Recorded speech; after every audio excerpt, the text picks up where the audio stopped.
So after my mom and dad were married, then they did drive over to Calhan so that my mother could introduce her husband to her parents. And of course, they were a bit shocked that they were married already. And my grandmother, Gertrude Matilda Hallie Chapman, got her aside. She says, well, now you've made your bed, so now you've got to lie in it. In other words, she thought this was just definitely premature to get married when they'd only been going together for a month. And she said also one of her brothers, one of my mother's brothers, was disappointed that she married Ray because this other fellow that she'd dated there in Calhan always brought her candy. And this one didn't bring any candy, so he can't be very good. So anyway, on their honeymoon, they did go to Temple Square. And so my mother, of course, went on the tour. You know, they told about all the various things, the Seagull Monument, and et cetera, et cetera. And she says, you know, I really believed. She told me afterwards, I really believed everything that they said, but she says Ray really wasn't going to church. You know, she said I think I probably would have joined the church years before if he'd been active. Of course, if he'd really been active, he probably wouldn't have married her to begin with. But anyway, that was her first introduction to anything Mormonish, you know. Okay, so what else do you want me to talk about now? Describe a family outing. A family outing? How about any family outing or family trip that your parents, you and your brother? Okay. Well, I around close to home in Oklahoma City, and we moved there when I was 5. They had this amusement park called Spring Lake, and it was a fun place to go to. And they had motorboat rides there that really sped fast, you know, and we would sometimes go on them. We'd go in the fun house and go down the really steep slides, you know, and then the thing that went around really fast, you'd hang on and see if you could hang on, you know, without being spun off of. It was fun, and they had the crazy mirrors that made you look either really short or tall or skinny or fat, and so forth. And I remember enjoying that. And also they had a little tiny railroad, you know, that actually ran, you know, that people could get on.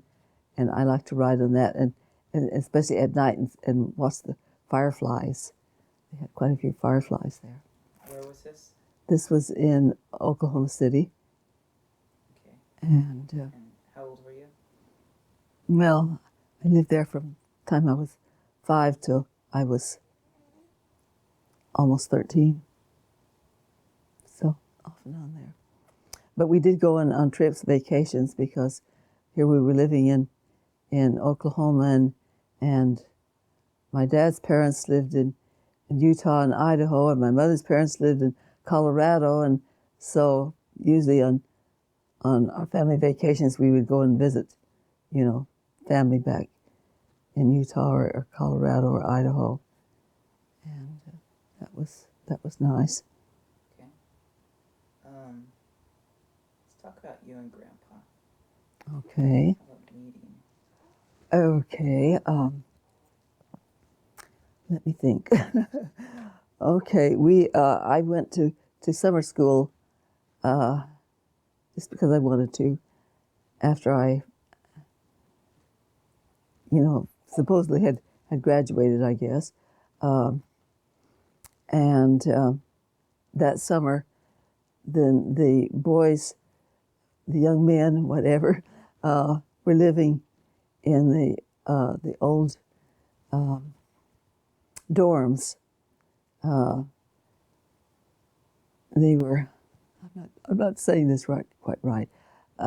Anyway, they had been there for a long time, and they were living there. And then they would come over and eat in the cafeteria, the girls' cafeteria, campus dorm. And so Wayne would come over, you know, and eat. And we had met actually at a MIA dance, you know, before then. And in fact, he asked me for a date for the 4th of July. And I says, I'm sorry, but I already have a date for the 4th of July. So then he asked me for the 5th of July. I said, okay, yeah, that would be okay. And he broke one of his cardinal rules there because he had decided, you know, he was working on his master's degree, and he really had to settle down and not a lot of foolishness. And if a girl turned him down, he would not ask her again. And he asked me, even though because I really did have a date. But for some reason, he decided to ask me for a date for the 5th of July. And so we went to a drive-in movie. I remember that. What year was this? This was